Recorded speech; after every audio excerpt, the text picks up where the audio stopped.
Hey guys, how you doing? It's Henry at Mowers and Blowers. This is the last of my single stage snowblowers that don't run. It's junk. I almost threw it away. I'm just getting rid of the junk in my backyard because if I don't do something with it, it will remain in my backyard. Even listing this for $20, nobody asked for it. You know me, I can't just throw it away because I think something in it, a part of it, is worth some money, and I'm not going to just throw money to the trash. I don't think I'm going to be able to get it to run. It would be a miracle if I did, but let me just show you what's wrong with it. So the first thing, the major thing that's wrong with it, is that the engine is locked up. This has probably been sitting in somebody's yard for years without running. Then it sat in my backyard for a year without running. I've been trying to get rid of this thing for a long time. Nobody wants it. And also, this thing had come off, so the collar just snaps. Anyway, it's this collar, see? The collar lines up onto it in just the right spots, and it clamps on. But for me to be able to get that on there, I'd have to take this cover off. So we'll do that at the very end. So this thing used to have electric start. As you can see, somebody has removed the mechanism, the button, as well as, I believe the motor's gone too, right? This is super rusty, although it does open and close. The cap is missing from the spark plug hole access panel here. And as a result, over the years, water, moisture goes right into the carburetor. Carburetor is probably filled with water. It's missing a key, and the only thing I could see right now is that the gas tank might still be okay, which would be the only thing worth anything because people do buy gas tanks, believe it or not. This seems to be a little hard to move, like it's rusty. I don't doubt it at all because look, this is seized. The wire, it's not moving in and out at all because it's seized. So you won't be able to engage the auger even if you got this thing to work. Putting this to its face gives you a better look at the underbelly of it. As you can see, the gas tank looks pretty good. The fuel line looks pretty good going into the Tecumseh carburetor. You can always tell by the Tecumseh carburetor because it's like offset over here with a diagonal line. And this cable going where the auger tensioner pulley is. As you can see, it looks like there's a bolt hole there where maybe the starter used to be, and then disconnected from this area there. Wheels are still good.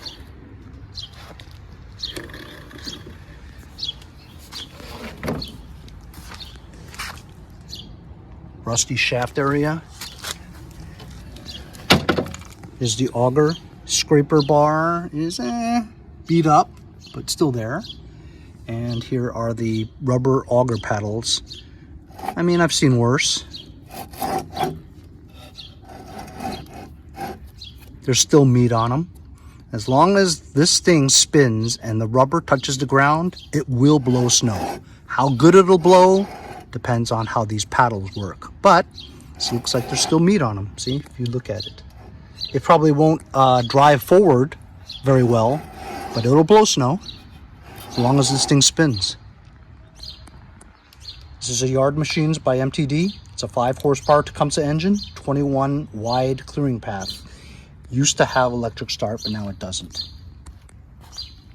Everything else looks okay.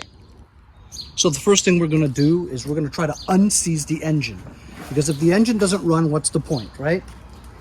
I'm looking below here, you'd have to remove this recoil starter engine cover shroud for you to be able to access the crankshaft bolt so that you could try to unseize it. But what I'm going to try to do first is I'm going to try to remove this cover, see, and have access to the auger pulley, right, where the shaft, if it's visible, you could try to grip that shaft and turn it without having to remove that shroud. I did that on another snowblower recently. So I'm going to take that panel off and we're going to see if we can unseize the engine. we're also going to take the spark plug out and blow some penetrating oil into the spark plug hole to lubricate the bore as well as the piston and piston rings.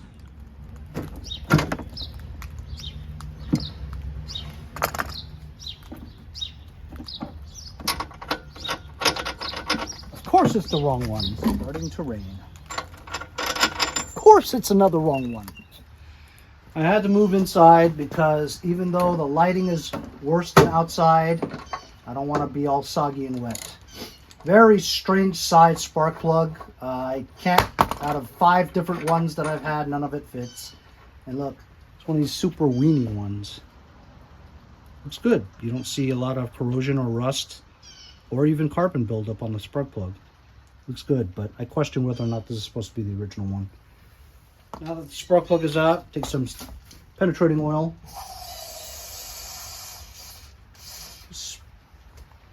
Spray the spark plug hole.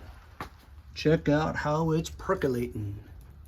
It's doing its thing. Let's take this cover off. 10 millimeter or 3/8, but this seems like it works pretty well.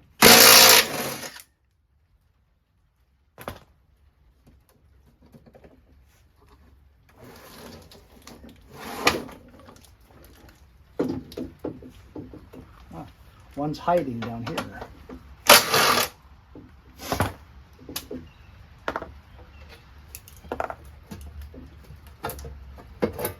There we go. There's the cover. Decent cover.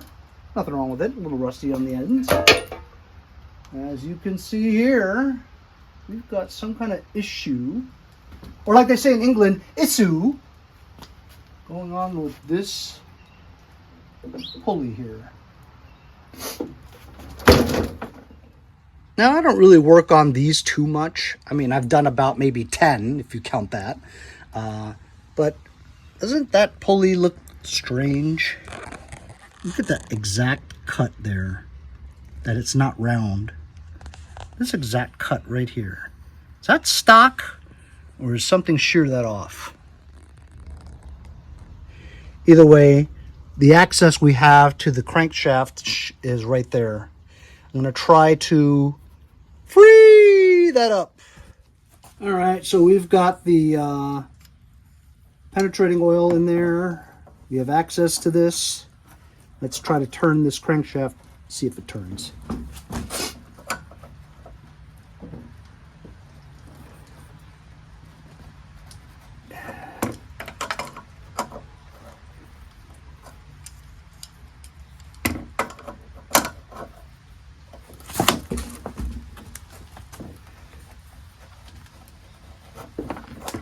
No dice so far.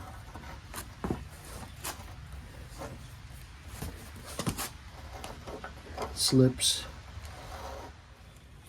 So I couldn't get any good grippage. And the best thing to grip pipes or shafts is a monkey wrench. But there's not enough movement here for me to be able to get a good grip on it. And I just got stuck in here, so it won't even come out.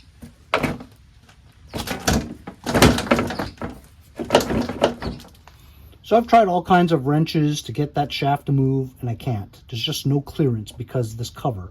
If I took the cover off, the frame is still right there too, so you can't really grab it well. If you took a 1/2 inch drive impact, you would strip this bolt if you went clockwise. You would strip the bolt, or it would break in the shaft, which you don't want.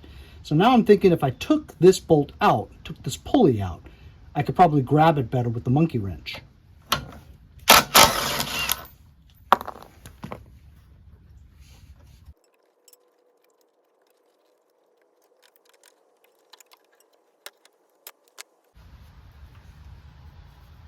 This part of the pulley came off. As you can see, there's a key there in the keyway. Kind of interesting. Two-sided. I didn't know that. I'm going to try to get this part off. So normally you would use like a puller, but all the pullers I have are cheap and never work. I learned this myself by just trial and error.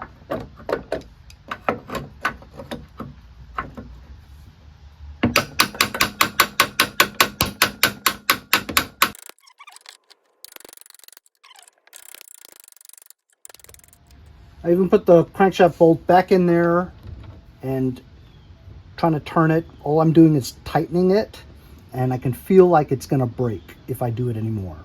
So I'm not gonna do it anymore.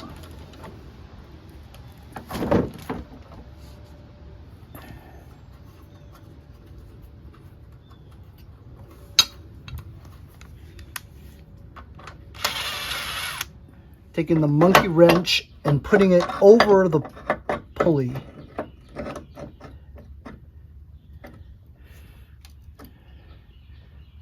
You risk damaging the pulley a little, or at least making it sharp, but I'm gonna try.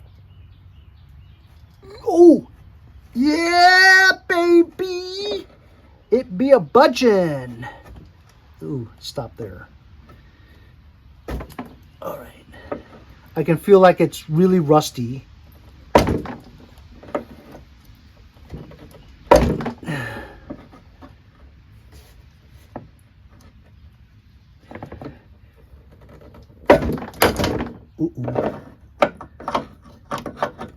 You heard that?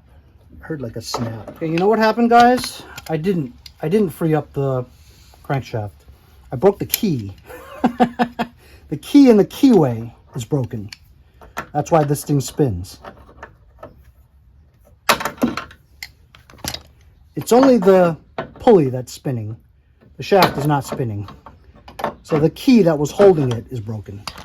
Maybe now, since the key's busted, we can get the pulley off.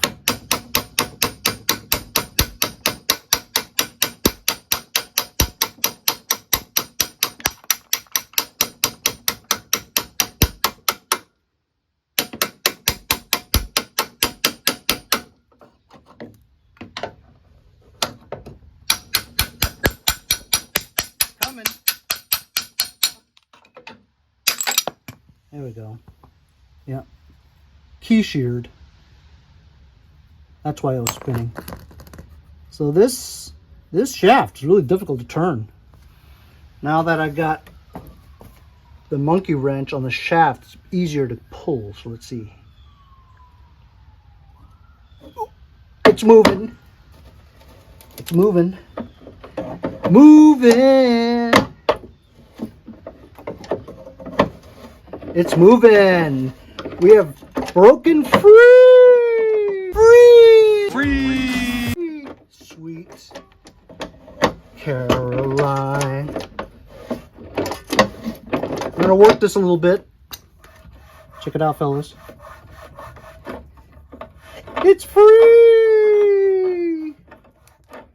I don't know what I'm gonna do about a keyway though, because I definitely don't have one of those. I'll try different Woodruff keys and see, but as you can see, we've got the shaft turning. The crankshaft is free. The engine is no longer seized. Maybe I might be speaking too soon. I kind of feel some compression, maybe. Pretty cool. So looking at the inner pulley side, it actually did not have a movable key. It was molded with a key. Get it? And it sheared off. So even if you did put one there, there is no keyway in this one. Fortunately though, the outer sandwich does have one.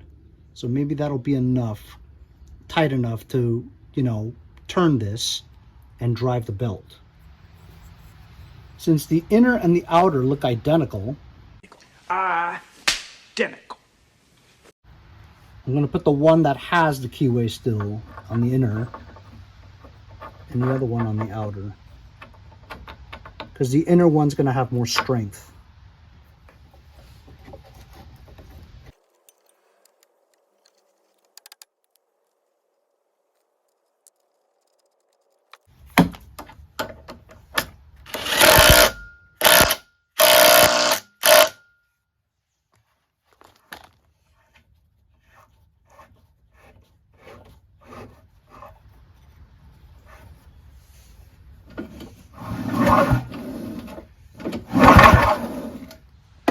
Okay, put that pulley back on.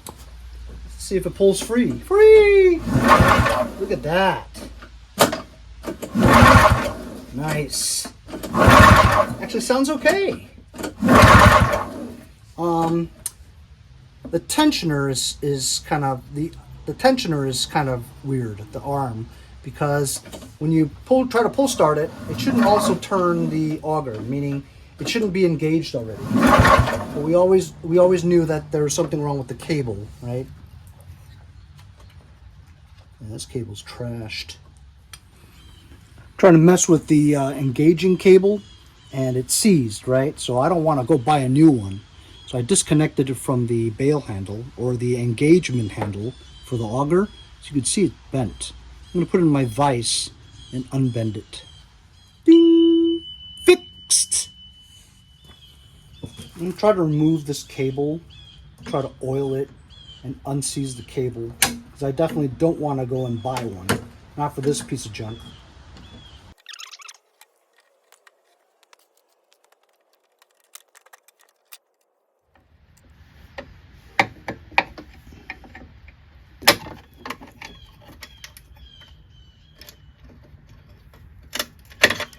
Oh my god, that sucked.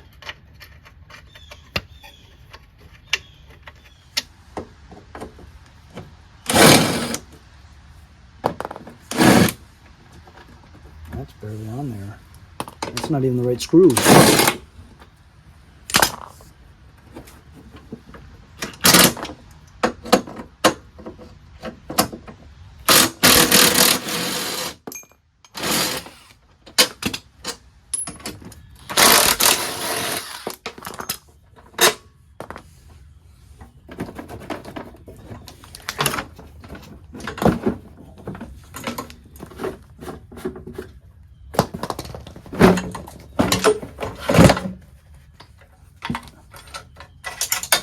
There we go.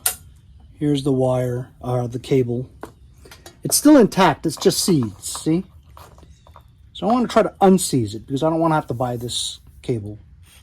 Let it work its magic, point it downwards, so gravity pulls it down. Who knows? Sometimes if you go through the whole cable, and you go to the bends are usually the part where moisture gets in there and the water settles down on the bend. Maybe if you try twisting it and bending it back a little bit, you could feel the rust particles breaking up to loosen up the fusing between the cable and the shroud, the cable shroud. And it all feels pretty good. I'm surprised that it's seized. I don't hear any crinkling. Just for the hell of it, I connected the spark plug back onto the ignition coil, just to see if there's any spark. Watch. Look at that. We're getting spark.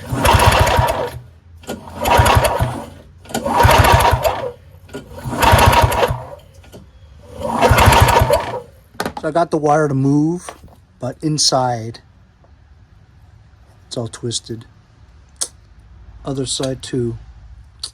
So I don't know what I'm going to do about the wire, the cable, but let's check out this carburetor. Oh boy, that tickles. Holy cow. Look at those flakes of rust. Oh my God. Oh, Jesus. Oh, man. That's bad.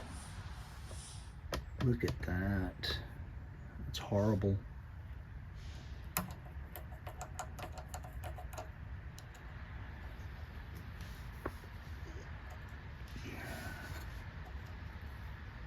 There's all water in there. Water.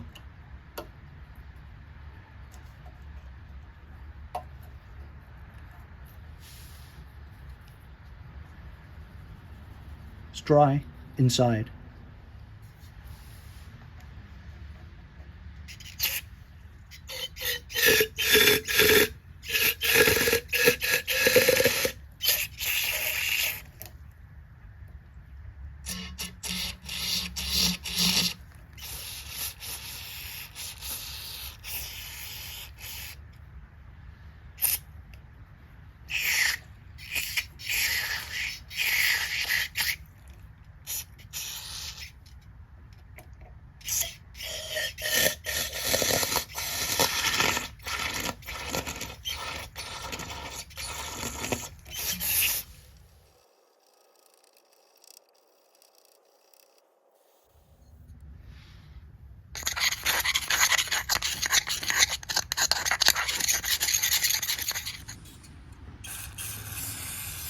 That's going to be good enough. As long as the rust or the flakes don't come off, that's all you need. You just don't want debris in the bowl. As long as that's dry and there's no debris, it'll be fine. Here's the jet nut.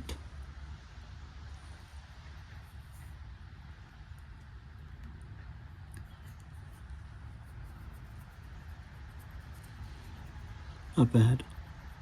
Remember, there's a little tiny one that you can't even see right there that goes diagonal.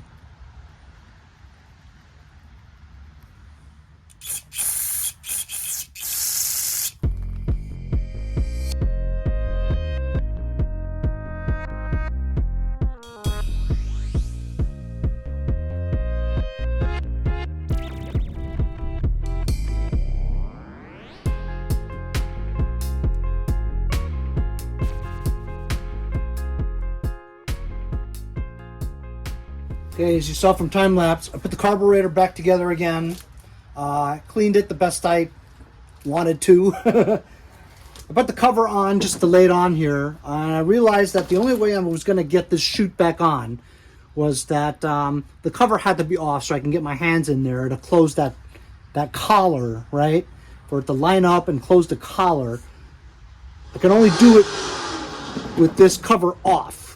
But how am I going to get the rest of it off? So I had to take this handle off as well as the up and down directional part. So once I took that off, I was able to connect the chute on there with this cover off and then put the cover back on over it, then put this and the handle back on. So now it's on here. Awesome.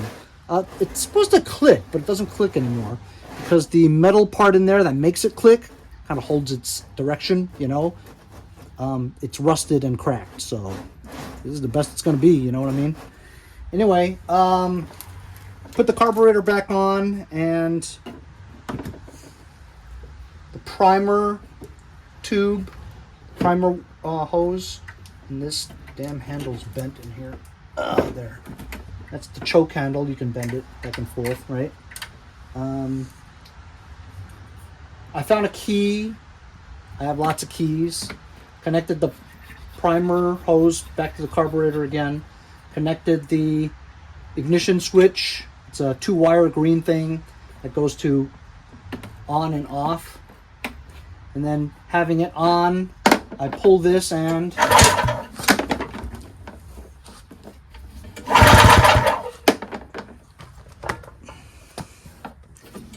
get spark.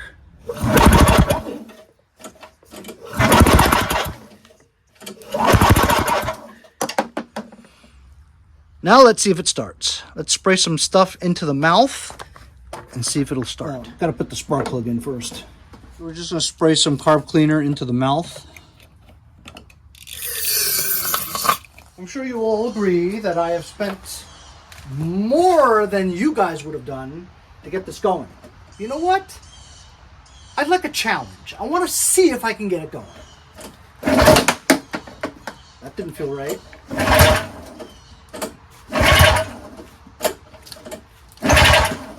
That feels funny.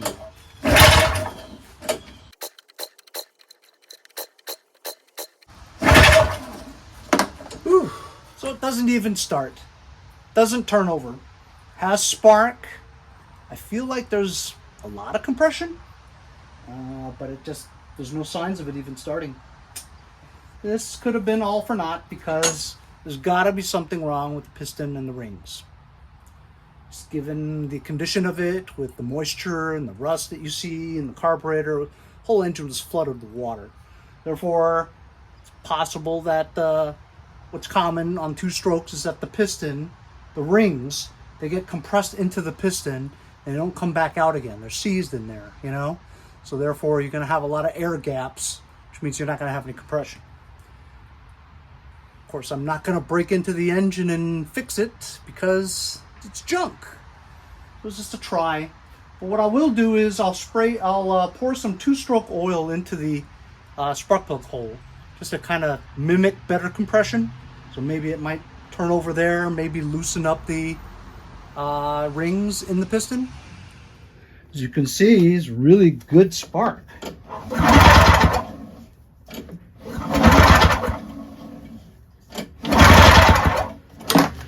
gonna pour some 2-stroke oil in the hole. Hopefully I'll not miss. You know what? I should have funnel. Oh, never mind, I can't find one. Never find it when you need it.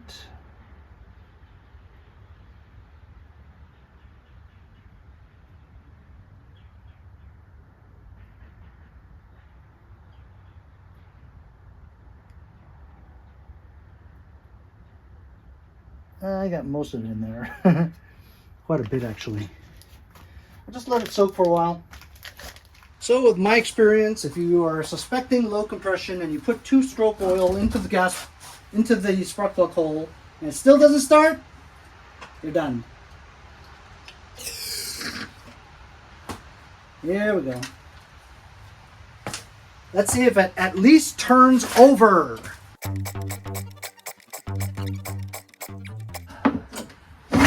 Ooh. Something be seized. Something's up. Look at this. Something's Dunsky now.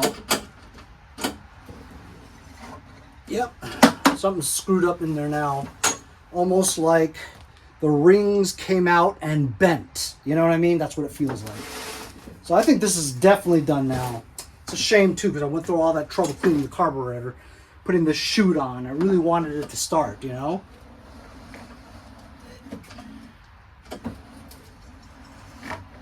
Man, that's really hard to pull. I don't know why. That's what she said. Okay, I was about to quit, so I took the spark plug back out, blew some more penetrating oil into the hole, freed it up. Now it moves again. And then I was playing with the governor, and it was seized. So I had to tap that with a screwdriver, tap that part with a screwdriver, just to get it going. And now look, I freed it up. It was completely seized. It wasn't even moving at all. Now the throttle is open and closing. Before, the throttle was closed or open, one of those. So now it's opened up. Maybe that's why it didn't work. All right, let's try it now. I just put some more carb cleaner into the mouth. Spark plug back in. Here we go.